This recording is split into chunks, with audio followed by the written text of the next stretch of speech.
Quarterback Jaden Rashada's 2023 recruitment has been one of the craziest in the country, and it might be ending in the Pac-12. Let's go. Locked On Pac-12, your daily podcast on the Pac-12 Conference. It's the Locked On Podcast Network, your team every day.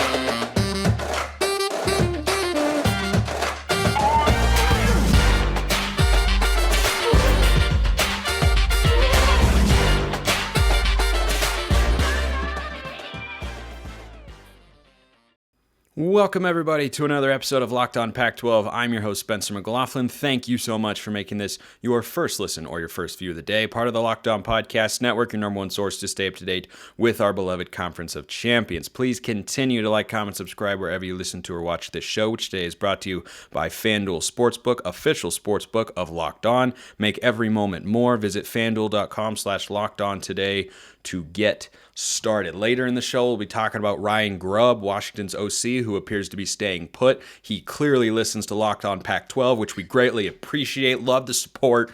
Obviously, he listened to my takes from yesterday. But first, John Garcia Jr., our Locked On recruiting insider here at the network, joining me to talk about one of the craziest. I mean, there have been some wild recruitments over the last couple of years. It feels like this is going to be, maybe not at this level, but the wild flipping and going around and whatnot. This has been one of the crazier recruitments with Jaden Rashada, right?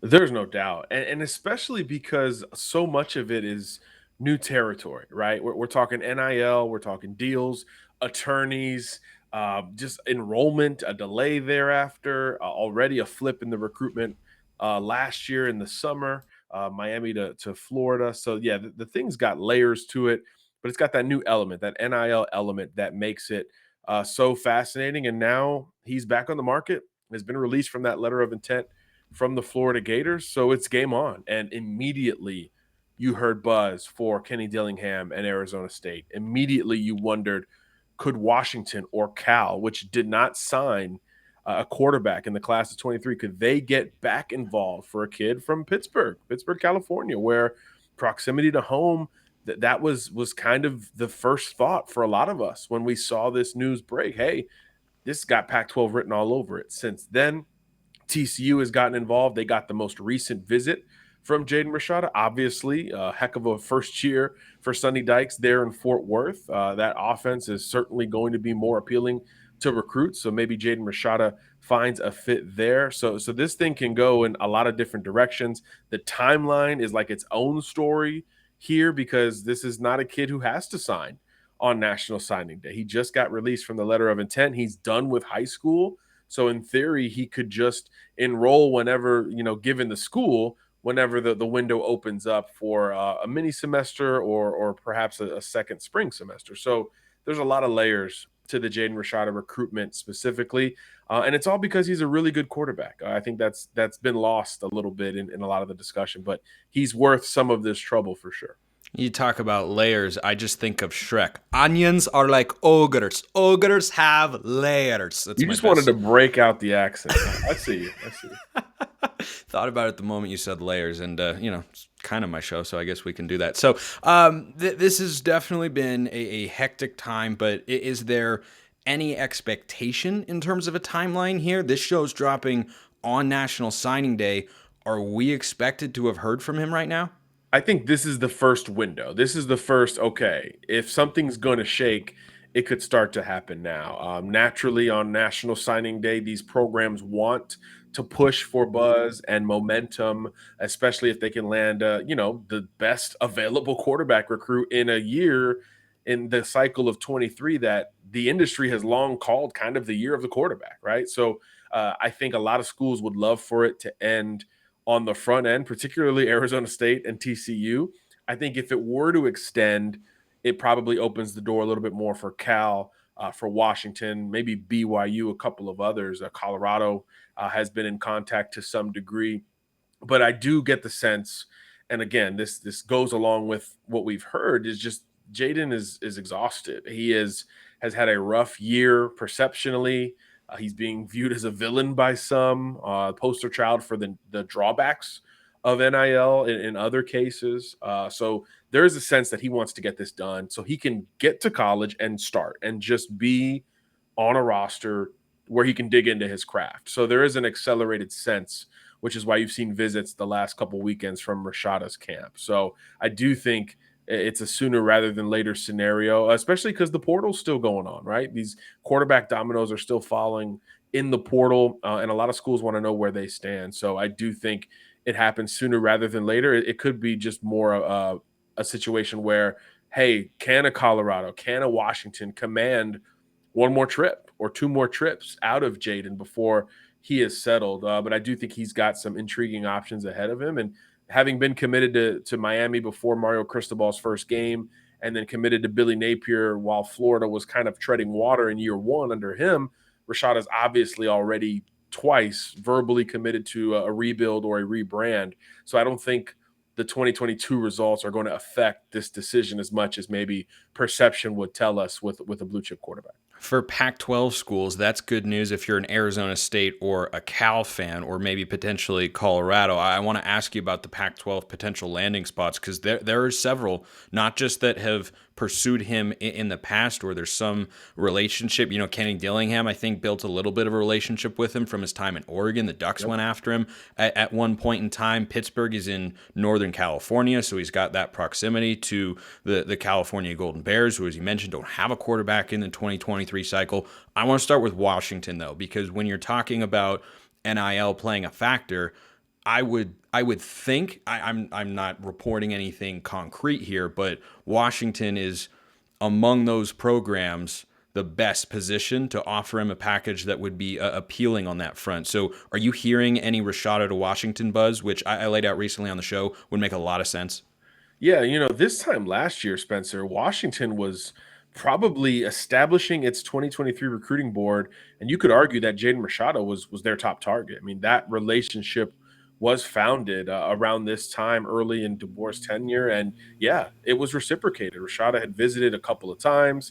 He had family ties to that school at one point as well. So there's a lot of early smoke with Washington and his recruitment before all the drama became a part of it. And then obviously he kind of moved on. They moved to Lincoln Keenholz, who eventually flipped to Ohio State. So they've been kind of quiet on the quarterback front, other than losing quarterbacks to the portal, which is understandable when Michael Penix comes back. And I'm sure, as you outlined, that's an advantageous situation for a Jaden Rashada, because no matter where he's going to go, even if you throw in a Colorado, a TCU, an Arizona State, there's kind of an assumed starter at all of those schools.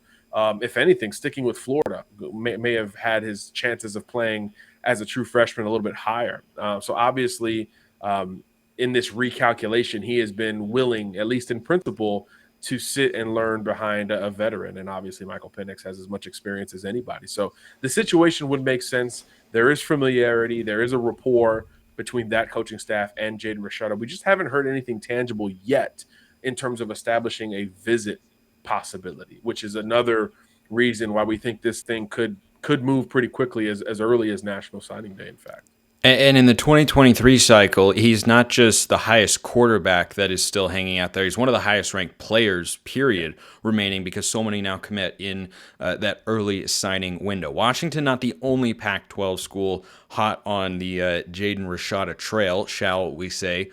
What about Arizona State? A fascinating thing to look at, as there are many fascinating things on FanDuel, our new sponsor here at the Locked On Podcast Network. They're the number one sports book in America, which is why we're so excited to have them on board. If you're new to FanDuel, that's even better. They have so many great features that make betting on sports fun and easy. Download FanDuel so you can bet Super Bowl 57 between the Chiefs and the Eagles with a no-sweat first bet. You'll get up to $3,000 back in bonus bets if your first bet doesn't win. FanDuel Sportsbook app is safe, secure, and super easy to use, so join FanDuel today at FanDuel.com/lockedon to claim your no-sweat first bet on Super Bowl 57, or download the app, or FanDuel.com/lockedon. Make every moment more with FanDuel, official sportsbook partner of the NFL.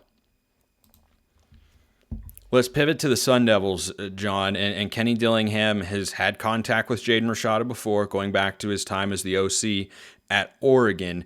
Is that giving ASU some good vibes on potentially an inside track to land this guy? 100%. Even if you take a deeper look into some of the things Rashada has said over the course of his recruitment. When he picked Miami, the quote was kind of like, there's a bit of a Cali vibe here, the weather, all that kind of stuff. Obviously, a lot of that can be assumed at Arizona State as well. You throw in the relationship with Kenny Dillingham, that type of offense that has been appealing to the quarterback position for some time, the innovation, and the fact that they would kind of be hitting the ground running together in a rebuild. I think that's something to sell a quarterback on. Think of any given Sunday, right? Al Pacino leaves. He takes Willie Beeman with him. That might predate your time, Spencer, but there's something to be said for building something together. And Kenny has been hammering that point, and he's been dropping some hints. I mean, he's a crafty recruiter. There's a reason why he's been able to grab great quarterbacks at 3 or 4 different schools now at this point, just in the last few years. He's been dropping some hints of confidence with Jaden Rashada, and I think there's reason to believe if he is Pac-12 bound, that Arizona State would make a lot of sense. His father played there.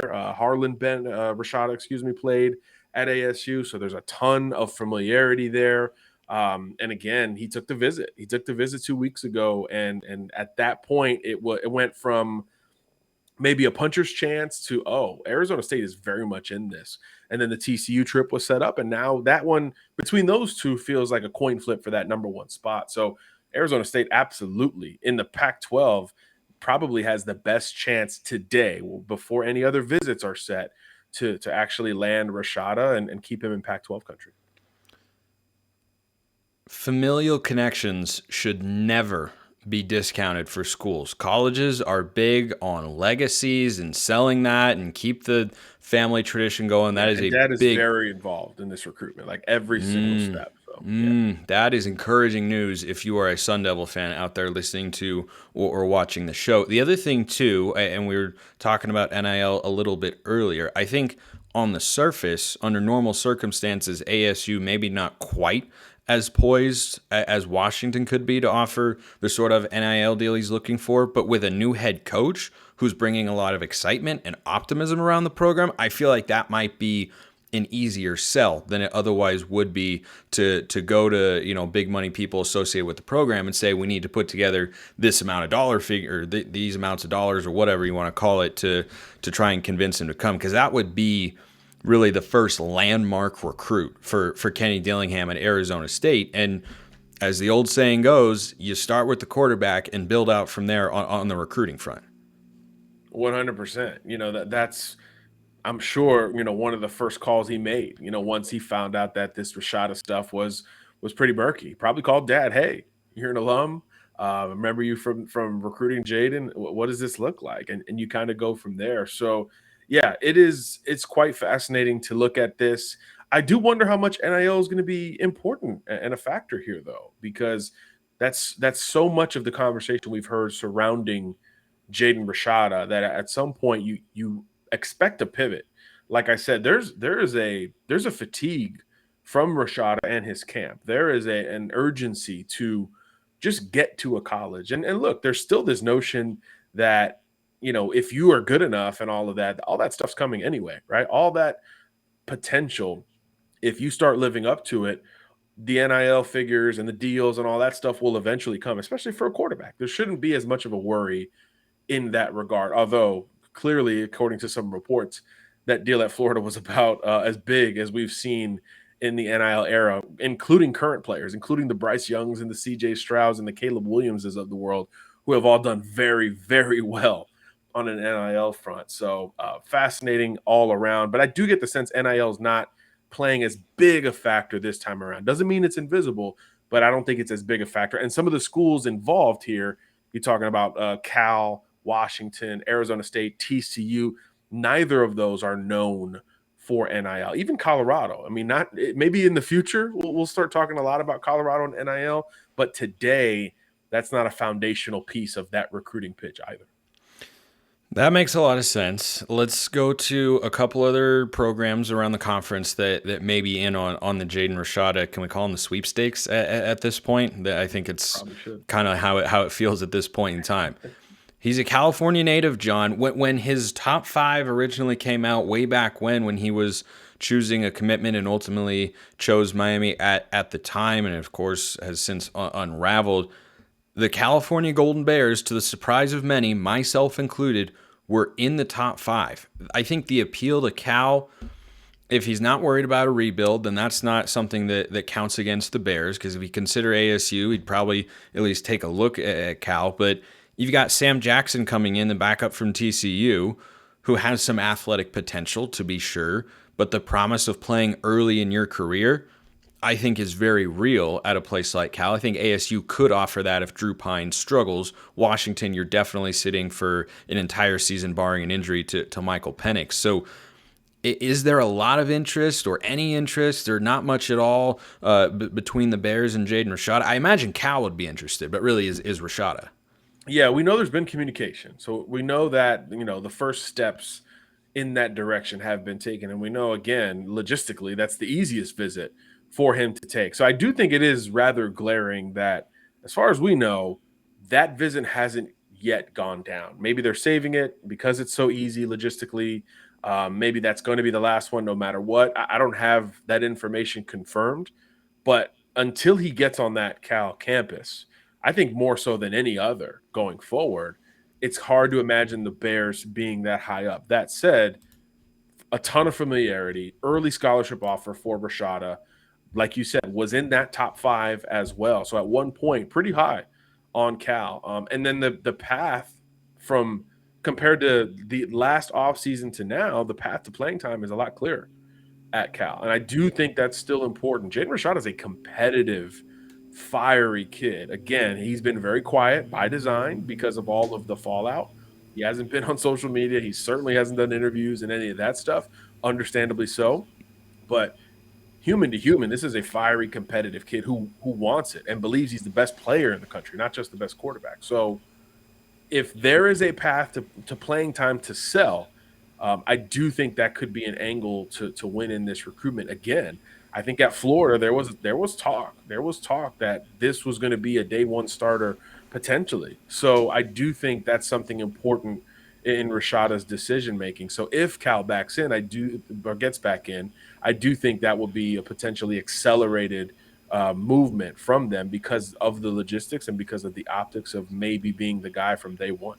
And I think bringing in an inexperienced quarterback like Sam Jackson, even though it's via the portal and typically transfers at that position are going there to start, I don't think that automatically indicates that he's the definitive go-to starting quarterback, and it could turn into a fascinating battle. Couple programs just to wrap up on the Jaden Rashada front, which, if he commits on National Signing Day, then we'll be talking about this again on tomorrow's show.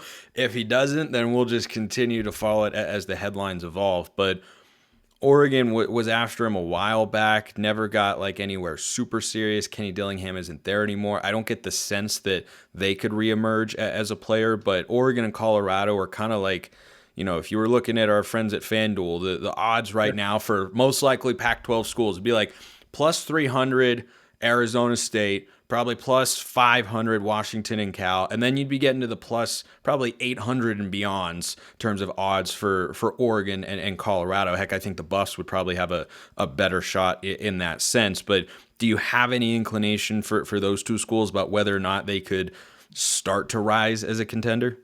Yeah, I think Oregon is definitely the furthest away at this point. They signed their top quarterback in 23, Austin Novosad, after the Dante Moore situation, moved very quickly in that regard, actually. Credit to Will Stein, the new OC. But Colorado just feels like interest. It's been reciprocated.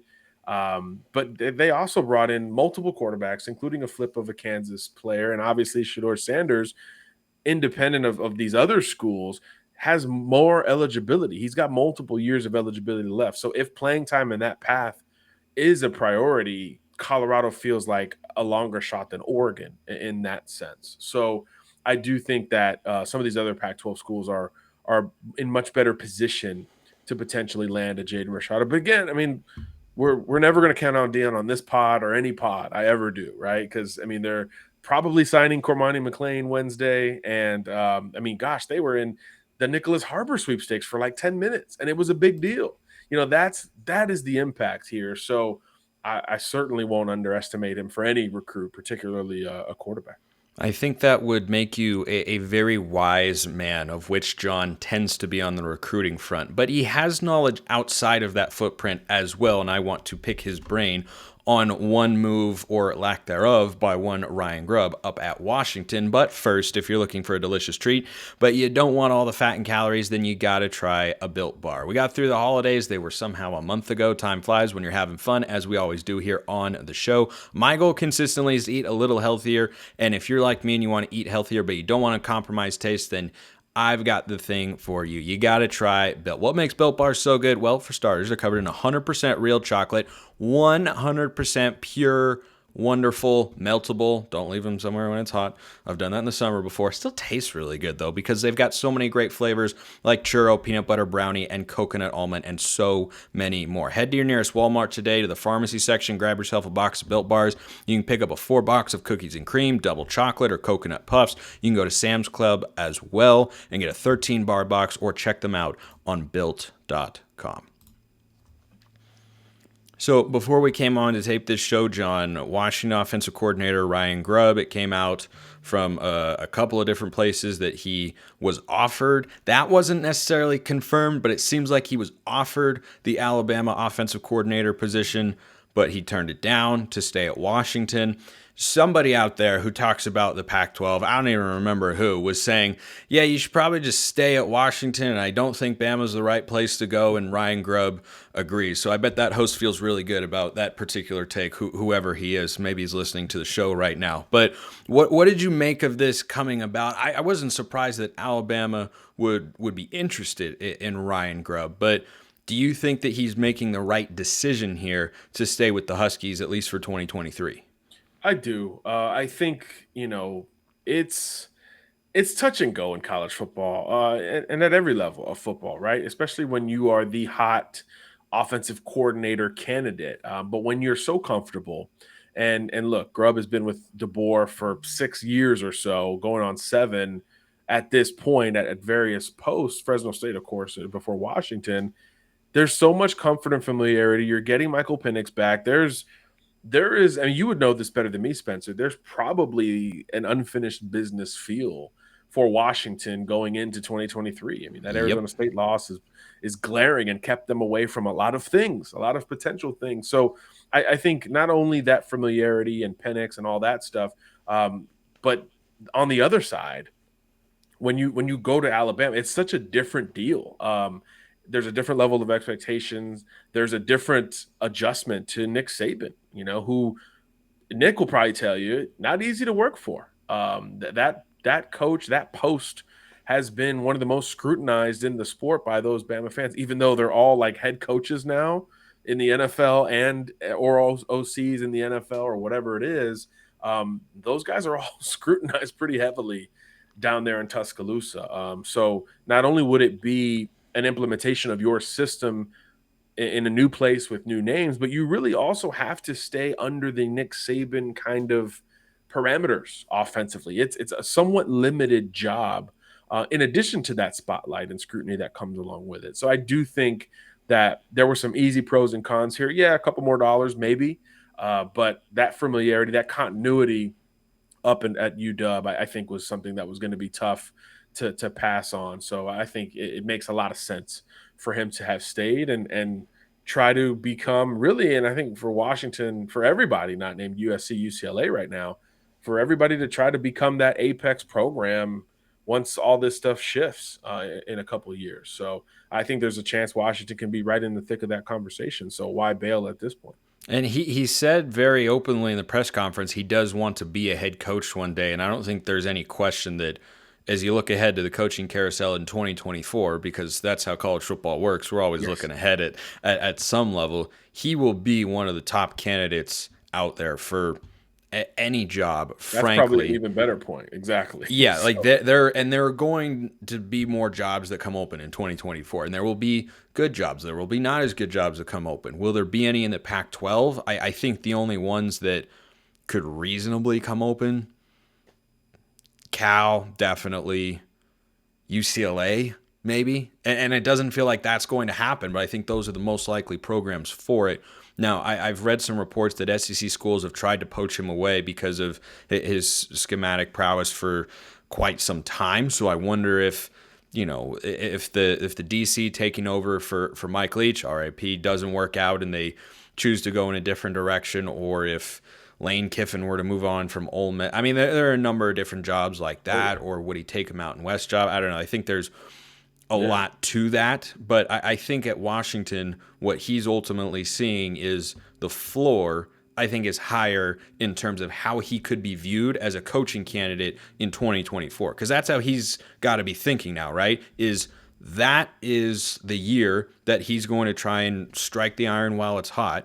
And yeah, your ceiling might be higher at Alabama, because if you win an SEC championship, now your visibility is blown out of the water. But Washington's not going to fly under the radar in 2023. So if they go out, have another 10-win season, make it back to the Pac-12 championship game, I think whether they win or not, he will get offers as a head coach. That's a great point. That carousel is going to be crazy because every year is now crazy. Every coach is on a shorter leash, so you're that much more vulnerable to a quick trigger, a quick hook from these athletic departments. So, yeah, that's probably the best point, is that if that is the end game, staying and building on this breakout season would be just as impressive as keeping that train rolling down there in Tuscaloosa, for sure. Completely agree. That's not the only reason that I bring you on, just to agree with me. It's just nice when it works out that way. John Garcia Jr., Director of Recruiting, for our insight here at Locked On. John, appreciate it as always. Thank you so much. Thanks for having me. Appreciate everyone listening. I will see you next time. And as always, have a wonderful rest of your day.